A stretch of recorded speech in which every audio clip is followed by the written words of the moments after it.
They're afraid they might lose. So what if your chooser goes and makes a mistake? You're still not a loser. You're still not a fake. You can choose something new. You can say, this is when my chooser will choose to start over again. God gave you your chooser, so choosers are good. He wants you to use it the way Jesus would.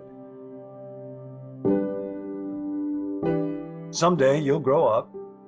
Then your chooser will choose some exciting adventures that might make the news. Extra, extra, what do you know about it? You may climb a mountain or fly to the moon. T-minus 10, 9. You might drive a car or a hot air balloon. But you won't lay some eggs or live in a zoo. Because there are some things even a chooser can't do.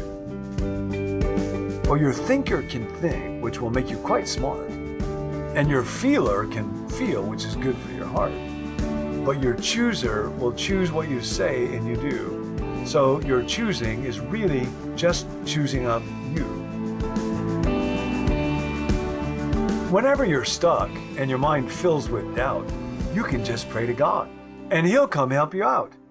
God knows about choosing up close and firsthand, for He has a chooser, the best in the land. God's chooser works better than yours or mine could. His chooser is perfect and loving and good. God didn't tell you to sit there all day. He wants you to choose. So get on your way. Now it's time to quit reading, you choice chooser, you, and find something great for your chooser to do.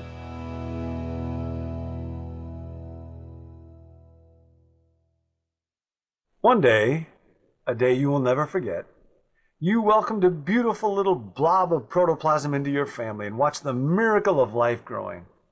One day, a day you will never forget, that little blob began to speak. And early on, you discovered the two of your child's favorite words were no and mine. Your child was learning they have a will. This is very good.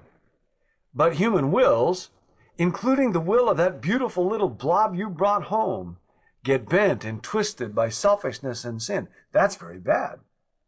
According to the Bible, having a will is part of what it means to be made in the image of God. The first assignment God gave human beings was to exercise dominion in Genesis chapter 1, verse 26.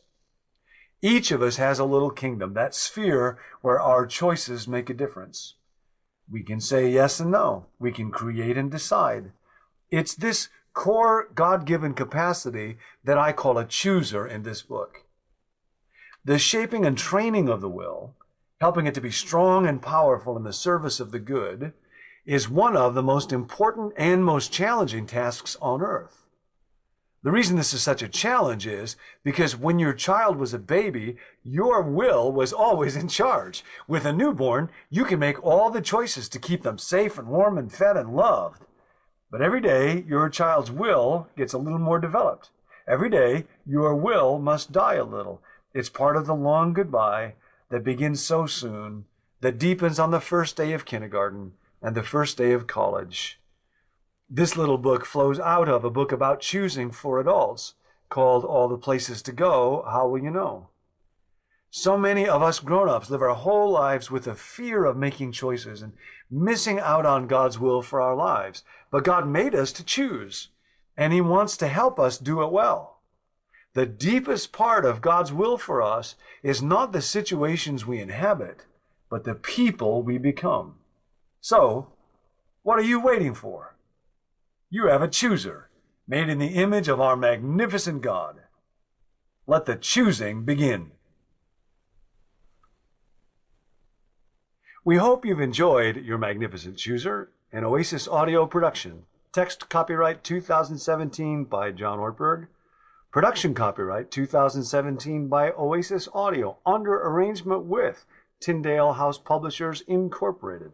Oasis Audio titles are available wherever audiobooks are sold and on our website, oasisaudio.com.